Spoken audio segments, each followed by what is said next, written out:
好，来继续来看中国的宽基货船顺星39号涉嫌把咱的海底电缆拖长，就惊这会变做新形态扰乱台湾的方式。国防部长顾立雄讲，未来会加强甲海巡来通联，而且嘛会伫个四围铺设着海底电缆的区域，划设重点监视区，全力防堵中国来扰乱。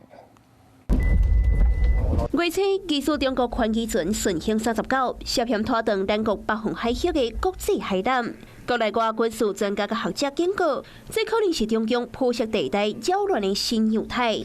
对于这件代志，国防部甲国安局今仔日也来到国会专案报告。如果有可疑的船只的动态，我们会协同海巡来加以监控。我们海巡会先出去，那如果海巡需要海军策应的话，我想我们也会出去一起协同。 海军甲海巡中心除了监控弹查，嘛要建立科技专家资料库，而且伫基兰头城、新北淡水北里、平湖甲屏东邦山等等重要海缆铺设的区域，设重点的监视区。不过，若搁拄到注册第三国籍的宽基船侵犯咱国的海峡，国安局也整理出是将中国迫害海缆的样态，包括着大量抽沙、渔船拖网。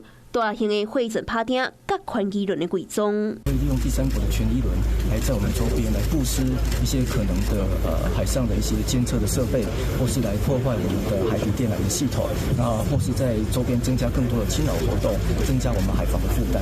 那我想这个部分可能是后续我们接下来应处的重点。中国籍的专家好处理，真的是第三国籍的宽基轮需要重点观察。之前嘛捌发生过宽基轮将自我辨识的系统关起来。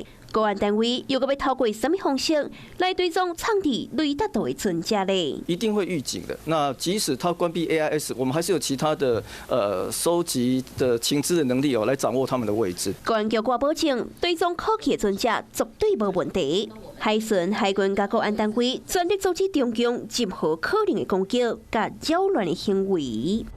Hello， 我是张新文。想要抢先掌握最及时的新闻资讯吗？赶快订阅、按赞、开启小铃铛，锁定华视新闻 YouTube 频道。